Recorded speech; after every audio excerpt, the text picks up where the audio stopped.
لحارس مرمى منتخب لبنان اللي ساقط على أرضية الملعب أحمد صعب. كان في سقوط أيضا للاعب منتخب لبنان المدافع،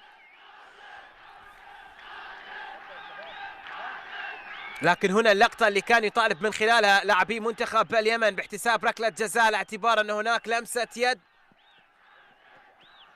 جمهور اليمن السعيد سعيد طبعا قبل هذه المباراة بالصعود إلى الدور القادم، دور نصف النهائي. 8 منتخبات، المنتخب الذي بات مرشحا لنيل هذه دوران فيها تمريرة، كرة خطيرة لكن الكرة تبعد من دفاعات منتخب لبنان عند انتصار. طبعا وضع في وصافة المجموعة الأولى، خطرة، جول للمنتخب اليمني. الباح أمامية رضوان بازي، خطرة لا للمنتخب اليمني في محاولة تسديد، فرصة ثاني تسديد، الله!